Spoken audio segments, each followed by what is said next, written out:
Hey guys, Captain Henson here. So in today's video, in preparation for the release of Godzilla vs. Kong, I'll be going through the MonsterVerse books, comics, and films that have been released so far. And for this video, I decided to combine my thoughts on Godzilla Awakening and the novelization of 2014. And I'll be talking about 2014 specifically in another video. So I won't be giving my thoughts on that movie here, just on what I think of the prequel comic and the novelization. So, starting with the the prequel comic, written by Max Borenstein, or co-written by him, who was a screenwriter for 2014. So if you care about having some level of quote-unquote authenticity to these sorts of things, there you go.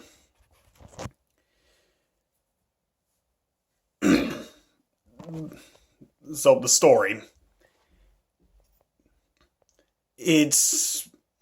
The story is about Eiji Serizawa, Ishiro's father, the Serizawa we see in the MonsterVerse. It opens on the bombing of Hiroshima, and we see a Muto appear. This was back before we were calling them Titans. Though despite being a Muto, it does eventually get a name, the Shinomura. A Swarm of Death. Cool name, honestly. It's essentially similar to Destroya in that it's comprised of multiple other organisms. And it has very much like a starfish. If you cut off a limb, not only can it regenerate that limb, but it grows a new body. The severed limb would grow a new body. The design itself is really cool too. It can take any form it wants, but it mostly takes the form of a winged creature.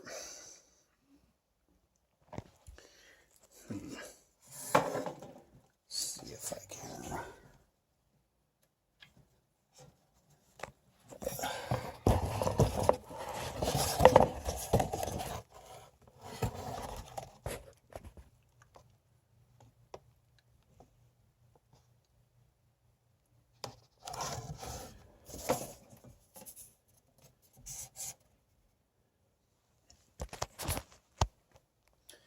So yeah, really cool monster. And for the rest of the comic, it's essentially Monarch, which we get to see created here, is created to, hunt down these Mutos, and make sure the public doesn't find out about them. And like I said, we get to see Monarch be created in this comic. And of course, Godzilla is awakened. So Godzilla is hunting, chasing after the Shinomura. And we also get this really cool tidbit, taking it right out of the original 1954. Godzilla is named after a legend around the islands. And it's also specifically said here that Gojira is a combination of gorilla and whale in Japanese. Again, mimicking or using the real life explanation for why the name is the way it is. But still, though, having him named from a legend, just like in 1954, I think was a really cool addition. We get more involving his name in the novelization, which I'll get to when I, get into that. And we also get to see the, I'll just call it the Titan world. We get to see when the Earth was like 10 times more radioactive than it is today, and what led to the radiation levels decreasing. It was the meteorite that wiped out the dinosaur. Basically the meteorite that wiped out the dinosaurs. Or no. A meteor hit the Earth, and due to that cataclysmic event, the radiation levels decreased, and, causing, all these giant monsters to, go deeper, or dig themselves deeper, or swim deeper. In the case of Godzilla. Godzilla was fighting the Shinomura, or fought and defeated the Shinomura right as the meteorite hit. A single part of the Shinomura survived, and of course that grew into the creature we see here. The Shinomura had been awakened because of the, Hiroshima bombing. So, and we also see E.G. Serizawa being the only one who can understand that Godzilla is, at least it can be our ally. Godzilla wants to kill the Shinomura and will leave us alone afterwards, but of course, nobody listens to him. So it ends. Serizawa is able to convince the islanders, where they're gonna drop the bomb, to get off the island. They do. The bomb is dropped. The Bravo bomb. Sorry. So the bomb is dropped in hopes, they know it's going to kill the Shinomura, because the Shinomura had been, the Shinomura's weakness is fire. So they know the bomb is going to wipe out the Shinomura, and they hope it'll wipe out Godzilla too. And from what they can gather, it does, because he's gone after the bomb is dropped. Which, of course, we saw at the start of 2014, minus the Shinomura, of course. So the book ends with Ishiro Serizawa at his father's funeral, and then he's brought into Monarch. So overall, I do really like this prequel comic. It does a good job at setting things up which aren't in 2014, such as why Godzilla has his name, how the creation of Monarch. Now, the creation of Monarch is less so important, but it's, still cool to have that here. Getting to see more of Serizawa's father is also really interesting. Getting to see the world when it was 10 times more radioactive is also really cool. And what Godzilla was doing right as the world transitioned into being less radioactive. And of course, having another monster, and at this point, this being released sometime before the film, at this point, we only had the Shinomura, Godzilla, and of course we knew the Mutos were coming. So for a while, those three were the only monsters we had in the Monsterverse. So I think that's also an interesting note. This is certainly of a different time. Hell, this comic was released before the Monsterverse was even a thing, because remember, 2014 wasn't meant to be the start of a cinematic universe. And hell, Kong Skull Island wasn't even going to be in the Monsterverse. Hell, it wasn't even going to be Skull Island specifically, back when Universal was handling it.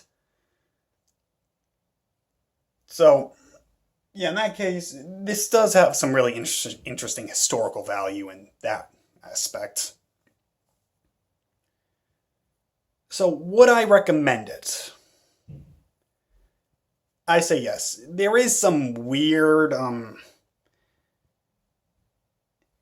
this is one of those instances where you have something, where you have an event or character that is really important, but isn't referenced when, quite frankly, it should. Like the Shinumura. Really? You would think somebody would bring that up in the film itself. You know, they talk about how, oh, the American, the testing of the bombs from the Americans weren't tests. They were trying to kill Godzilla. But in here, no, they were also trying to kill another monster. And the idea that Serizawa thinks that Godzilla is nature's balance. It's an interesting idea. But one has to wonder why, though. We do get an explanation here. In that Eiji Serizawa, because Eiji Serizawa is telling his son, this plot, essentially. So I would have to say that the reason why Ishiro Serizawa believes what he does, that Godzilla is nature's balance, is because in the past, Godzilla was hunting down the Shinumura. So in that respect, it's not weird. I just feel like the events should have been referenced in order to not feel as weird as it does. It still works. Just a bit weird. It's not anything continuity breaking like, say, Ahsoka and TCW and the EU. So, yes, I do recommend the book, and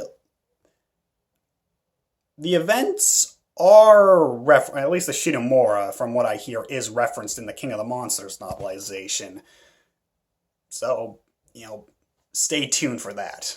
I do recommend it, read it, and it's a good introduction, and it acts as a good prequel to 2014.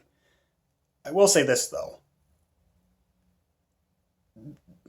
I've heard it said before, but I don't know if this is true or not. Well, I know, I think this was just a theory that hasn't been confirmed, but the theory is essentially that Godzilla Awakening was one of the unused scripts for 2014. In reading it, I can definitely see that. A Serizawa being a major character, said Serizawa believing that Godzilla is nature's balance, Godzilla chasing this monster around the world. Said monster, if it's allowed to live, will just wipe out the world. It's hunger for radiation. And I think we even have a sub that's just tossed on the mainland. Not to mention the use of a bomb to wipe out both monsters. Of course, that doesn't go according to plan in 2014, but it does here. It still works as a prequel novel, but it's not a problem, it's just an interesting thing to note. So, then moving on to the 2014 novelization. So again, I'm not going to give you my thoughts on 2014 until I get to the film, so I'll just be going over what I think of the novelization itself and some of the additions it has. So very similar to something like the prequel novelizations from Star Wars, the novelization here very much acts as an extended cut of 2014. Not to the extent of the prequel novels. This more so just adds little character moments that I think would have helped the film. Well, I would say firstly, we get a connective link with Godzilla Awakening in that at the start, when they drop the bomb on Godzilla, it references the fact that they relocated the islanders from that island. So, nice connective piece there. I'm sure that was just in an earlier part of this earlier draft of the script, so that's why it's in both, but still, because it's not said in the movie, it's just a nice connective link here, even if unintentional.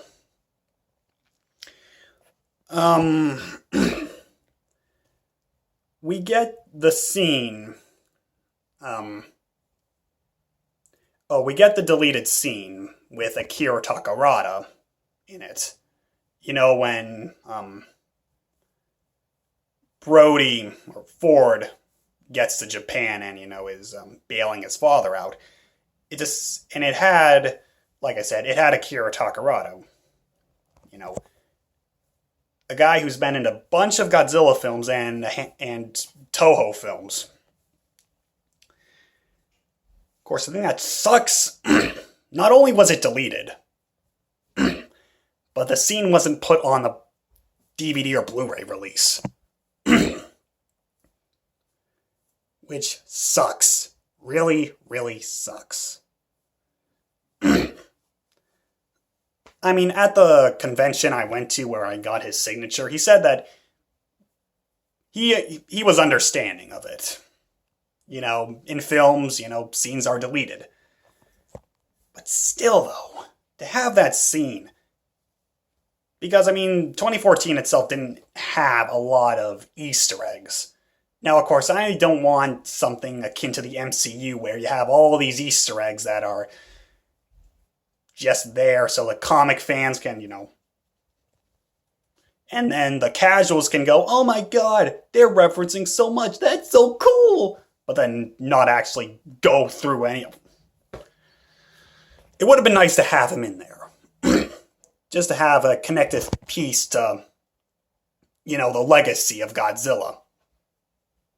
It would have been one of the few links to the legacy, given that we didn't have any music from any of the Toho films. But yeah, the scene itself is not really important. I can see why it was deleted, just sucks that Akira Takarada isn't in the movie anymore. We get to see Sam Brody react to his father not being there when, the next day. I'm just trying to remember what else. Because it's a lot of little things in this.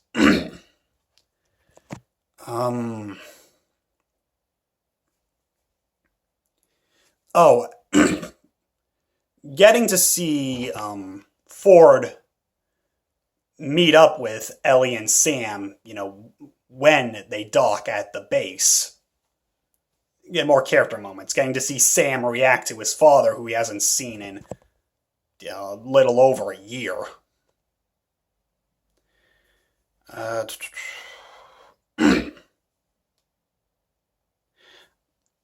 Cool little moment when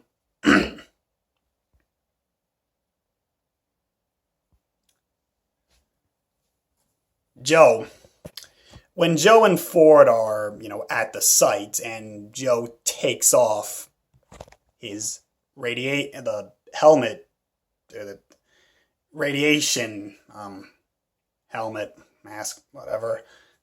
Ford thinks that, Ford has the thought that, did he just come here to kill himself? Little moment, but cool to have. The dialogue Joe has with Ford before he dies is altered. I can't remember what exactly he said in the novel. When on the aircraft carrier, when Serizawa and the others are trying to figure out what who the male Muto was communicating with, there's an unspoken thought between him and Graham, the unknown Leviathan from 60 years ago. Now, I would want to. I'm confident to say they're referencing the Shinumora, because what other Leviathan from 60 years ago would they be talking about? Of course, it's weird that they would refer to it as as an unknown Leviathan and not the Shinumora. But I still count it, even if the Wikipedia page doesn't. Skipping ahead, again, these aren't all the things in the novelization, but just a handful that are just coming to mind. Ford gets to see Sam before the Halo jump, and we see that there's an understanding between the two. Sam understands why his father is leaving, even if he doesn't want his father to leave. And when the female Muto is defeated and the power comes back on, we get to see Serizawa and those guys at that little compound react to it. Overall, if you didn't like 2014, I don't think this will change your mind. But I do think that in terms of adding to the story, again, it's more so little character moments, but I do think those little moments go a long way. Like, if you didn't like Ford Brody that much or couldn't get invested in him, I do think the novelization will help in that. Like, if you didn't like Aaron Taylor Johnson's acting, not having it here would probably help. And plus, more moments with him and his family, just adding to that. This is definitely a story about, family. So getting more of that, getting to see them be together before they're split apart, I think is really beneficial to the plot. We don't get inside the monsters' heads here, very much keeping in line with 2014. I'm not saying that's a problem. I just like, getting into the monsters' heads, which we, get to do in the next two MonsterVerse films. So, do I recommend the novelization? Yes. It acts as a good extended cut to the film, and I do think it's superior to the film, because having those added bits of character moments goes a long way to just strengthen the human factor of the film, or of the story. So yes, Godzilla Awakening and the novelization, I recommend them for Godzilla fans of the MonsterVerse. And if you want to get into Godzilla, I would say these two are good. Or if you want to get into Godzilla, I would recommend these two pieces of fiction. They aren't as I